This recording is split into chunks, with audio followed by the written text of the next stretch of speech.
Hello. I'm trying to get my live set up.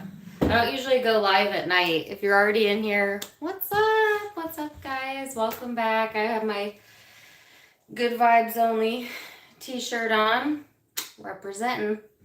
Um, Give me a second while I get things set up. This is like a weird setup, right? And say hey to me if you're in here. We're going to have a quick chat about how to channel your own inner guide. And while we wait for them, I'm just going to say hey to you guys and welcome. Let me know if my live stream is okay, because sometimes when I go live in this room, it's not like the greatest. And I feel so far away from you guys right now. Hold on. Hey. What's up? Is that better or worse? I feel like that's worse. I should have thought about this before I went live, but I didn't. Typical. Let's see. Let's look into the pale moonlight. How's that? Better? Worse? Who cares? Looks like a creepy story time. It is creepy story time. Just kidding. It's nighttime. I don't usually go live at night. And I've got my comfy wear on. But I wanted to talk to you guys about channeling and how we're all intuitive naturally as being born onto this earth. And what you can do to channel your own higher guides. And I think a lot of you are wanting to know that. So I think first it starts with the understanding that you are more than your physical body. And if you can't get past that understanding, you're not going to be able to do it. Just point blank, period. Because you get what you believe in, what you believe is true for you. And other people have the answers, but you don't have the answers, then that's always going to be true for you. There's no ifs, ands, or buts about it. You'll never tap into your intuitive side if you have a closed mind. So that's step one. Step two is understanding that not only are you more than this physical sack of skin, but you have yourself, a larger energetic part of you that is always connected to source, is source, understands the grand design, understands why you came, and is always giving you directions in the form of emotion. So when we are feeling good about where we're headed in life, that is a sign from the spirit universe that you're on the right path. There's a better direction. Not that you're not on your right path. Don't get it twisted, because you can't ever not be on your right path. But you can be going about it the hard way. And so spirit tries to show you that maybe you're missing a red flag, or maybe you're going about something the hard way, by giving you the signals of what feels like negative emotion. Now, when you deny those negative emotions, you get what they call blockages. And if you stay in a stagnant space for too long, you ignore your intuition too long, then your physical body tends to show the evidence of that in the form of tension and stress and anxiety. And it can turn into physical ailments, disease, dis-ease of the body. Dis-ease of the body comes from dis-ease of emotion, not paying attention to the emotion, which is spirit trying to lead you in a different direction. And when we do that, it sort of shuts off the channel. Now, you can't ever be truly disconnected from your source, but you can narrow the channel that is your. So imagine it like this, because this is literally, I guess, in what spirit showed me the best depiction. Imagine that you have like an energetic cord to source, God, universe, your higher self. And the cord is very big, right? And that's where all of your well-being comes down. That's where your intuition comes in. That's where your divine timing comes in, this channel. I would say like a good 70 of people right now walking this earth have a very narrow channel, almost like a straw. They're they're connected because you can't ever not be connected, but it is very slim, meaning they are only using taste, touch, and feel and action to get through their life, which is fine. And to be honest with you, you can live a fulfilled life by doing that, but it's going to be a lot of ups and there's going to be a lot of downs. And it's going to be a lot of ups and it's going to be a lot of downs because you're in reaction mode when your channel is small.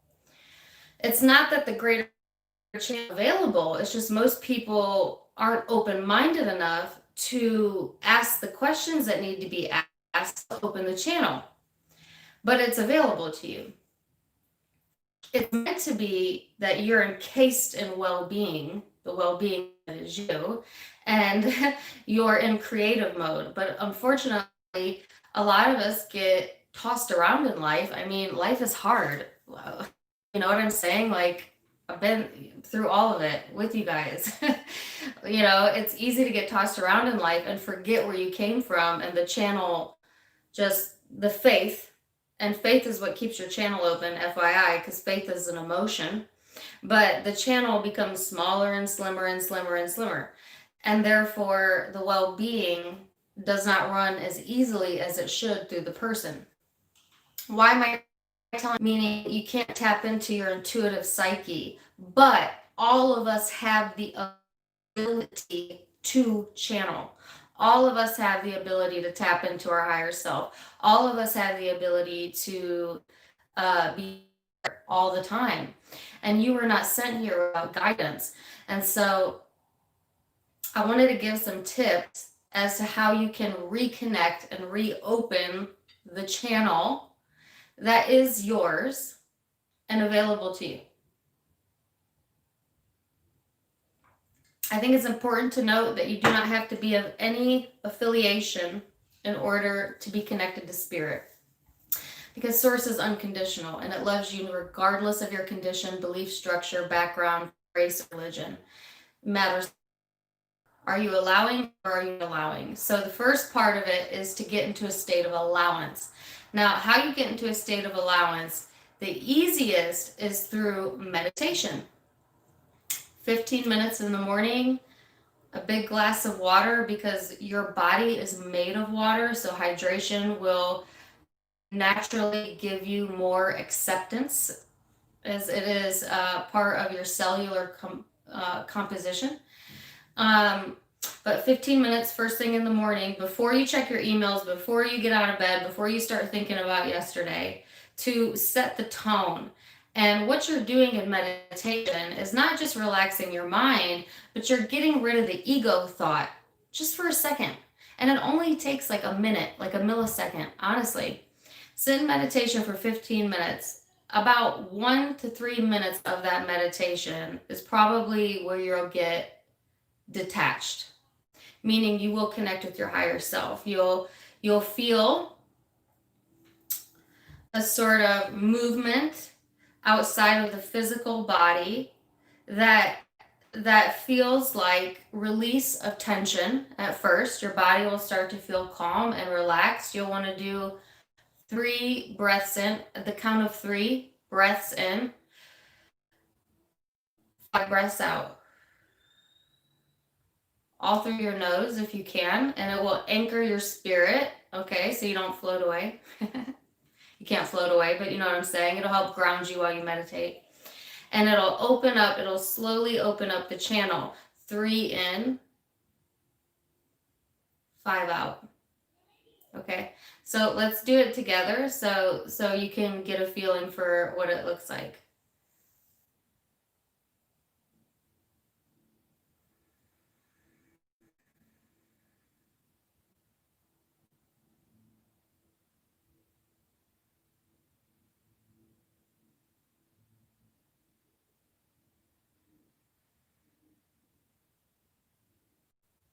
Now, about the 3rd round, you're going to start hearing your ear. That's normal because of your breathing pattern. And then you'll notice there is a sound in the air. There's always a sound in the air. It is a high-pitched frequency. It is also the sound of Om. The sound of Om, most people know from singing bowls, which I've been practicing with my singing bowl.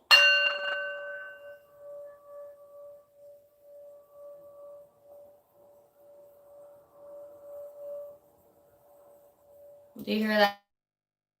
That's the sound you're searching for in the air. It's always in the air. And if you can quiet your mind long enough, you'll always be able to capture that sound. That's the sound of all there is, who I am, the source. When you get into attachment far enough into meditation, so probably about 13 minutes in, depending on how well you are at it. Now, if you've never meditated before, it might take you hours to get there. It might take you 30 minutes. It might take you 10 minutes. Some people can get there immediately. I've been meditating consistently enough for long enough where I can get there pretty immediately, but it is a ringing. So first comes relaxation, then comes a feeling of detachment, then comes the solidification of sound, and then a ringing in the ears.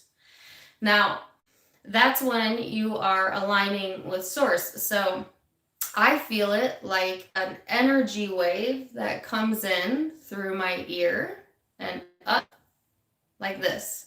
It almost feels like a string or a cord that's pulling me straight up. And usually I'll feel my head twitch just slightly, like we're not like exorcist over here, but like just slightly, I'll feel a tug towards that ear. And then you know you're connected. You're connected to your channel. This is not like connecting to the underworlds or anything crazy. Like movies and social media and people's misunderstanding of what spirit is totally dilutes a lot of the beauty that comes from channeling. But it is a divine feeling. It is relaxation. It is calmness. It is connecting with your higher self. That's what you're doing. You're connecting with the higher self, okay? And you'll feel it like a tug. And then everybody experiences it differently. So it'll be different for you. But for me, it is flashes of images, sounds, color, smell. I can smell things in the air that I wouldn't usually smell. And none of it ever makes sense at the time. Never. And don't try to make sense of it, because if you see an image and you try to latch onto it and get your logical mind involved, you'll throw yourself right out of the channel. You'll throw yourself right back into your body and you won't be in meditation anymore. So the important piece is let it come, let it go, let it come, let it go. Don't try to make sense of it. Don't try to grab onto it. Don't try to ask questions. Some people think meditation is a way to like ask a bunch of questions. No, you just sit there and you are. You just sit there and you are. And what you'll find is, I think my life cut off. So 15 minutes a day for 30 days, you will feel a noticeable difference in your consciousness. When you start to feel more clarity in your consciousness, you'll start to feel more energy in your body. And then it will start to become clear to you how involved your mind is to your body. Then you're going to start together that not only do your thoughts dictate how your body feels, it also dictates how people treat you. Oh, and also you start being able to project thought, meaning you can start determining outcomes and behaviors of other people. Why? Not necessarily because you're reading other people, but because you're getting in tune with who you are and how you are affecting the environment that you think is separate from you, but it's never separate from you. It is always reacting to you. But you can't wrap your mind around that until you clear your channel. Until then, it's going to seem like everything is coincidence and happenstance. And I don't know why that person was mad at me. I don't know why I'm not getting the job I don't want, and you just think it's everything outside of you, life will seem very out of control in that energy. It will seem like life is happening to you and you are not happening to life, but it is the opposite. But you can't have that clarity until you come to that clarity. And you're not going to come to that clarity through me talking to you about it. Experience teaches. So once you get clear in your channel, and I was actually talking to my mother about this the other night.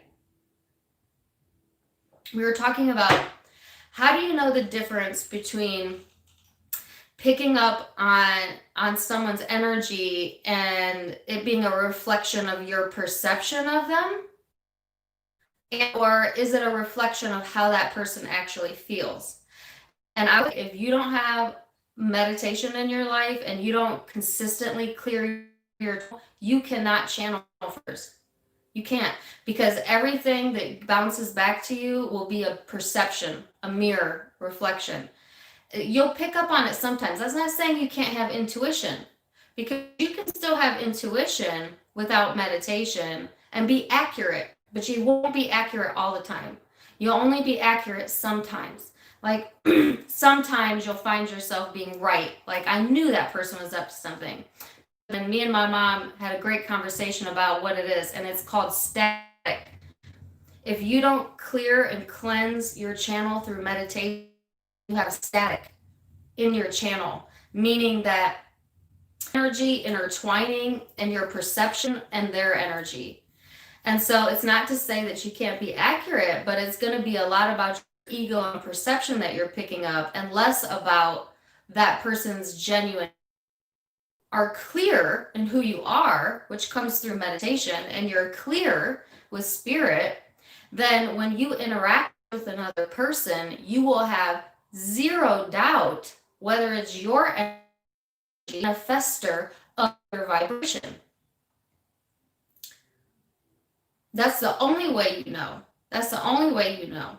That's why there are some psychic intuitives that are right sometimes that are not right all the time, which of course in a general reading, which zodiac signs are general collectives, it's never going to be 100%, right?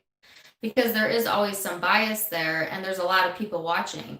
But when it comes to private readings and accurately channeling, if that person is not clear with who they are, they're not clearing their energy, they're not with their higher guides, which comes through meditation and practice, then the messages will be mixed a bit, sometimes on, sometimes off, blah, blah, blah, blah, blah. That's why I will not do a reading private, not in public, if I don't feel good. If I feel sick, if I got drama going on in my life, if I have my own, me and them, and so that's why I meditate before every reading, and I have been meditating even in my lives, which I didn't used to do, but my own guides very clearly. Now, my guides don't speak to me in like voices. I don't hear, I hear, but if I was really being accurate, what I would say is I have a block of thought, because that's not like I'm hearing voices in my head. But it is, well, sometimes they do have distinct voices, but most of the time it is images, it is pictures, it is symbolism that's coming through. And I don't know how else to tell you how you can discern it if you don't meditate. That's the only way you're gonna figure it out. I could talk all day. You could learn Reiki, you could get degrees, you could read every tarot book on earth, but if you're not in touch with who you are of no use to anyone else and not a clear channel. You have to be clear. You have to realize you're human too. I'm not clear all the time. Shoot, I got bad days. Those are the days I don't do readings. Those are the days where I cry on my Facebook and people comfort me. Not for the purpose of reading for others, though. I didn't start meditating so that I could read for others. I just found that like the messages I was getting could help other people. But I started doing it so that my life became easier. And my life did become easier. I was easily able to recognize bad thoughts, patterns, behaviors in my mind, that terrible thoughts I used to tell myself about my body, about what I was deserving of. I was settling for things I should not have been settling for, forgiving and putting up with situations I should not have been, thinking terrible thoughts because I was not being conscious of what my internal dialogue was, because I didn't understand how important that was. And my body suffered. And I certainly know the difference between being clear minded and not being clear minded, because I have myself on peaks and valleys and peaks and valleys. But the more I've been consistent with it, the more those peaks and valleys become a little bit less and less, where it's not so extreme up and extreme down, where I can handle um, a lot more than I used to be able to handle, you know. And it's just about getting in tune with yourself. So, here's what's important to understand. We're all born with the ability to have intuition, and we all have a connection to our higher self. So, why aren't we all psychics? Because most people lack belief or the practice of paying attention to their thoughts, because it's hard to do. It is hard to do at first, but it becomes easier over time, and you will infinitely get better. And then you'll be able to easily read situations and people. You'll be able to see someone's emotions and then know what your emotions are, and have a connection with your higher self. And your higher self is always going to point you in the direction of unconditional love and worthiness and divineness. And it's not going to care about societal laws and ego and what others will think. Your soul does not care about those things. It does not care. It only cares, are you happy? Are you happy? Because you're here to be happy. You're here to be of joy. You're here to be guided. And if you're not, then you're not following your guidance. And it's because you're just not simply listening to the thoughts and feeling the emotions and paying attention. And meditation is going to get you there. And then you'll realize you're psychic. We all are. Point blank, period. It just depends on how dedicated you are. Now, I use tarot to help me guide others, but I use tarot just as a tool. Really, my messages come from my guided intuition, but tarot helps to narrow down the message. Same thing with astrology. Astrology is very useful in being able to pull the message down to where someone can see it on a map and understand it, because most people are logical and scientific in their mind. So for some reason, they're more accepting of messages when you could show like data and science. And so astrology gives people that comfort, but truly it's all guided message. It's all guided message from source. Doesn't matter if it's a palm reading, a face reading, tarot, astrology, even religious teaching, spiritual gurus. It's all guided. It's all guided, and it's all available to you. You don't have to go to someone else for it. It's all right here. All right here. Open your channel. And then you got it all. Yeah. I've been talking for a really long time, so I'm going to leave it there. And I'm a little sweaty. I hope my live wasn't choppy. But I hope you guys enjoyed it. I usually do these on Facebook. FYI, I have a ton of these videos on my Facebook. If you follow me on Facebook, you're like, Dana, I've heard you say this a million times. I usually save this channel just for tarot because that's what y'all like the most. But if you're interested there for tonight, wishing you guys the best. Till next time. Namaste. Bye.